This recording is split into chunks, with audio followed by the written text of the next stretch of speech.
પુષ્પો લઈને આવ્યા ને શ્રી ગુસાઈજી ગોકુલના ચરણમાં પધરાયા કે પ્રભુ આ પુષ્પોની સુગંધ કેવી છે? શ્રી ગુસાઈજી કેવી છે પ્રભુ? આ પુષ્પમાંથી જો સુકાઈ જાય ને સુગંધ જતી રહે તો આ પુષ્પ કેવું થશે? એમ પ્રભુ આપ આ ગામ છોડીને અહીંયાથી પધારશો ને તો સુકાયેલું પુષ્પ જે સુગંધ વગરનો થયેલો પુષ્પ કેવો હોય? મુરઝાયેલો. પ્રભુ અમે એવા થઈ જઈશું ક્યારે પણ અમારાથી છેટા ના થશો. પ્રભુ આ બધું થયા તો આત્મા વગરનું શરીર કેવું હોય પ્રભુ? પ્રભુ કે આત્મા વગરનું શરીર એ તો મૃતક હોય. પ્રભુ આપના વગર આપ અમે સર્વે આખા ગામની આત્મા તો છે ને પ્રભુ, પ્રાણ એ પ્રાણનાથ આપ જ અમારા પ્રાણ છો. જો દૂર જશો ને તો સમજો પ્રભુ અમારા પ્રાણ દૂર થઈ જશે.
સમર્પિત થઈ છે.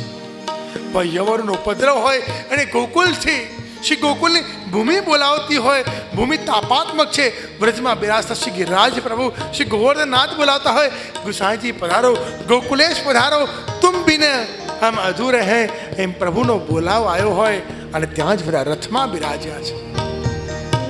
રથની પાછળ પાછળ રાણી દુર્ગાવતી આવી રહી છે. રથની પાછળ પાછળ ગડા ગામના સર્વ વૈષ્ણવનો સમૂહ આવી રહ્યો છે. હૃદયના ઉદ્ગારો ભક્તો શ્રી ગોકુલેશ પ્રભુને સમર્પિત કરી રહ્યા છે. રથ ધીરે ધીરે ધીરે ધીરે આગળ વધે અને બધા ભક્તો રથની પાછળ પાછળ પાછળ પાછળ ગાન કરતા કરતા આવી રહ્યા છે.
જય ઘોષ જરા જોરથી કરજો, પાછળ સૂતેલા જાગી જાય. બોલ શ્રી ગોકુલ. હવે બરાબર છે. ગોકુલનાથનું નામ સર્વેને જાગૃત કરવા માટે છે. નિંદ્રાની અવસ્થામાંથી તાજગી પ્રદાન કરે એવું નામ શ્રી ગોકુલનાથનું નામ છે.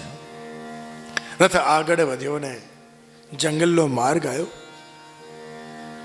ત્યાં જ ગુસાઈજી જોયું કે ગોકલેશ ક્યાં છે ને ગોકુળનાથજી દેખાય નહીં. ગોકલેશ બહુ દેખાતા નથી. મુખ્ય માર્ગમાંથી શ્રી ગુસાઈજીનો રથ ચાલી રહ્યો છે, ગોકુળનાથજીના દર્શન ન થયા. આગળ જઈને ઊભા રહ્યા. શ્રી ગુસાઈજીને ચિંતા થઈ કે નાનકડા બાલક મારા ગોકુળનાથજી ગયા ક્યાં? તો ગોકુળનાથજી વનવનના માર્ગે, આડાઅવળા માર્ગે, જંગલના માર્ગે પસાર થઈ રહ્યા છે.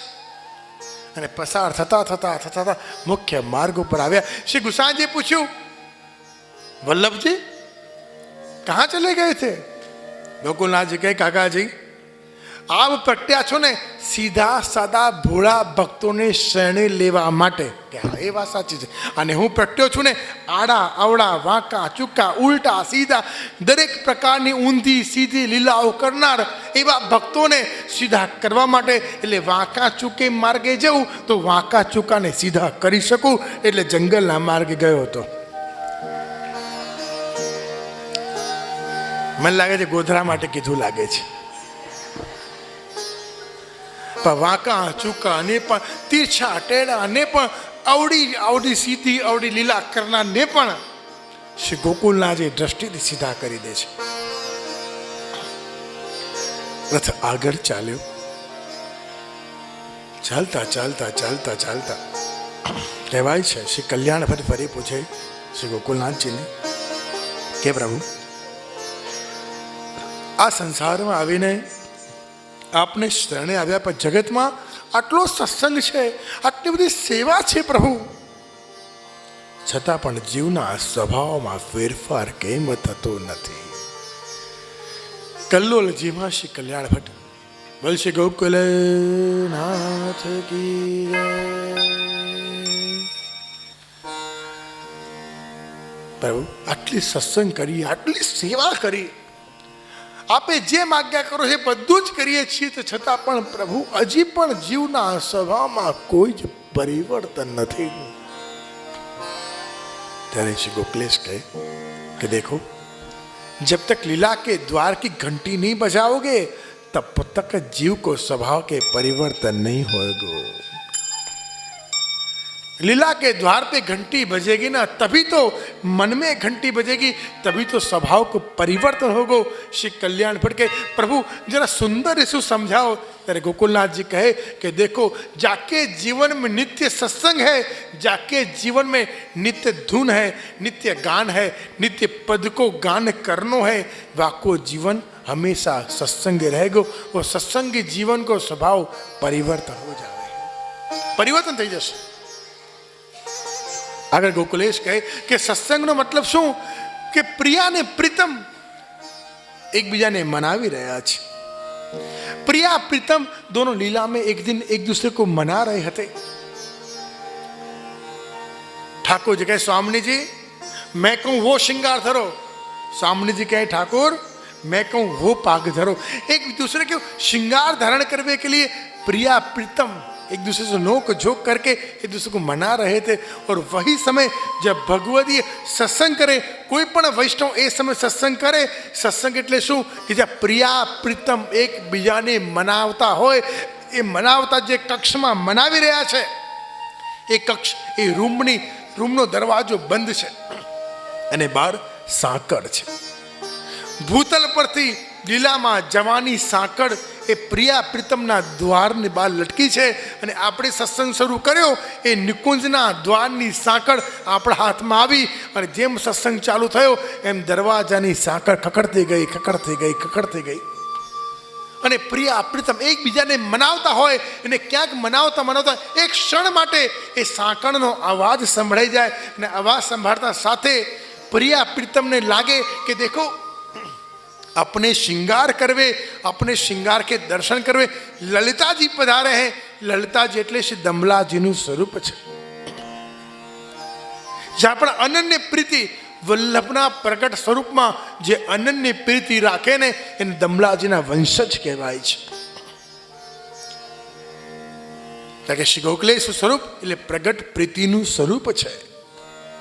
શ્રી ગોકુલનાથજી આજ્ઞા કરે કે જ્યારે યુગલ સ્વરૂપ એકબીજાને શૃંગાર ધારણ કરાવતા હોય ને જ્યારે ભગવદીએ સત્સંગ કરવા બેસે તો સત્સંગને નિકુંજના દ્વારની સાંઠ ખડી અને જ્યારે યુગલ સ્વરૂપને લાગે કરે લલિતા સખી અમારે દર્શન કરવા આવીએ ને પ્રસન્નતાથી દ્વાર ખોલીને તમને અંદર લાવવા માગે એટલે સત્સંગ જે જીવ કરશે એને પ્રિયા પ્રીતમના નિકુંજના શૃંગારના દર્શન થઈ જશે ને પ્રિય આપણે બંને મળીને નિકુંજનો દ્વાર ખોલવાના હોય અને લલિતાજીના સખી સ્વરૂપે તમારું સ્વાગત કરીને તમને હાથ પકડીને નિકુંજમાં પ્રવેશ કરાવે. એ નિકુંજમાં પ્રવેશ કરવાનો પ્રકાર એટલે ગોકુલનાથજી કહે છે નિત્ય સત્સંગનો પ્રકાર. જે નિત્ય સત્સંગ કરે એને નિકુંજના દ્વારની સાંકળ મળી જાય છે. આપણને તો ઘરની ચાવી મળી જાય ને તો ખુશ થઈ જઈએ લોકો. બેંકમાં લોકરની ચાવી મળી જાય તો ખુશ. પતિદેવની પાસબુક આપણને મળી જાય તો ખુશ. અને ચેકબુક મળે ઓહો પછી તો રાજી ના રાજી. અને ખબર પડે કે એના એકાઉન્ટમાં સહી મારી ચાલે છે તો ડબલ રાજી. બરો સીરો બોલો કેવો આનંદ મળી જાય આપણને. ભૌતિક વસ્તુથી આનંદ છે પણ જ્યારે ભગવત સત્સંગ શ્રી ગોકુલનાથજીનું ચરિત્રનું દિવ્ય પુસ્તક હાથમાં આવે અને જ્યારે ગોકુલેશનું ચરિત્રનું ગુણગાન કરીએ માનો અહીંયા અત્યારે સાંકળ આવી ગઈ હાથમાં અને ખખડાવતા જાઓ સમજો તમારો પ્રવેશ નિકુંજમાં થઈ રહ્યો છે. આમ આગળ વધતા શ્રી કલ્યાણ ભટ્ટ પૂછે કે પ્રભુ એમ તો કહું કે જીવ કેવો છે? તો કહ્યું શું ગોકલેશ પ્રભુ કલ્લોળજીમાં ગયા કે જીવ છે ને એ હંમેશા પોતાની અલગ ખીચડી તૈયાર કરી દે છે. સંસાર મરીને દરેક જીવ પોતાની સ્વભાવની ખીચડી બનાવે પણ એ ખીચડી કેવી છે? સંસારી જીવ કેટલો પણ આનંદ લે ને એને લીલાનો આનંદ મળતો નથી કારણ કે ખીચડી સારી બનાવે છે પણ અલૂણી છે. નમક વગરની મીઠા વગરની ખીચડી કેવી હોય? કેટલું બી કાર્ય કરીએ કેટલી સરસ વસ્તુ બનાવીએ પણ એમાં નમક નાખવાનું ભૂલી જઈએ તો કેવું થઈ જાય? રાધાજીને એક દિવસ મનમાં વિચાર આવ્યો ને પ્રીતમ ઠાકોરજીને જઈને કીધું કે પ્રભુ મારું જે જીવન છે ને હવે તો નકામું થઈ ગયું છે. પ્રભુ કે કેમ? કે જો ને તમને છે ને મારી કદર નથી. ઠાકોરજી કે રે તમારી મને બહુ કદર છે. તમે મારા પ્રિયતમા છો કે કેટલી છે કે કામ કરજો હું છે ને આજે તમારે ત્યાં ભોજન કરવા આવીશ. કે સારું આપને મારા ઘરે ભોજનમાં પધારશો? રાધાજી પ્રસન્ન થઈ ગયા કે હા પણ એક શરત છે કે કોઈ બધી સામગ્રી બનાવજો પણ મીઠું અંદર નાખતા નહીં. ખૂબ સામગ્રી બનાવી ખૂબ બનાવી આખા થાળ તૈયાર કર્યા. પ્રભુ પધાર્યા બધા સખાને લઈને આવ્યા. બધા સખાઓ ભોજન કરે છે અને ભોજન કરતા કરતા સખાઓ જ્યારે ટૂંક મૂકતા ગયા ઠાકોરજી કેવું છે પ્રભુ? સજાવટ સુંદર છે પણ સ્વાદ સુંદર નથી. પ્રભુ સજાવટ સુંદર છે સ્વાદ સુંદર નથી કે શેની કમી છે? પ્રભુ એક વાત કહું હવે તમારા પ્રિયતમા રાધાજી છે એટલે પ્રભુ એની માટે અમારાથી કંઈ ના બોલાય. ઠાકોરજી કે નિશ્ચિંત થઈને બોલો મારી આજ્ઞા છે. પ્રભુ આમાં નમક નથી. જો નમક થોડું બધામાં પધરાવો તો બધી સામગ્રી ઉત્તમ સ્વાદિષ્ટ બની જાય. બધાએ સખાવ રાધાજીને કહ્યું રાધાજી નમક લઈને આવો. જો મીઠું આમાં નથી પધરાયું ને એટલે આખી બધી સામગ્રી ફીકી છે. જો આમાં મીઠું પધરાવશો તો બધી સામગ્રી સુંદર સ્વાદિષ્ટ થશે. રાધાજી મીઠું લઈને આવ્યા બધી સામગ્રીમાં પધરાયા ત્યારે પ્રભુએ કહ્યું રાધા આ સામગ્રી કેવી ફીકી છે એ મારું જીવન પણ તારી વગર ફીકું છે. જો તું મારા જીવનમાં પ્રવેશે તો જ મારું જીવન સ્વાદિષ્ટ બને છે. એમ રાધા વગર બધું ફીકું. એટલે ભગવાન કહે રાધા તુંબીનમ આધે બધું ફીકું છે. એવી કેવી ખીચડી બનાવી? અલૂણી ખીચડી બનાવી, ફીકી ખીચડી. ત્યારે કલ્યાણ ભટ્ટ કહે કે પ્રભુ તો આ ફીકી ખીચડી જે સ્વાદ વગરની ખીચડી છે બેસ્વાદ છે એને સ્વાદિષ્ટ કેવી રીતે બનાવીએ?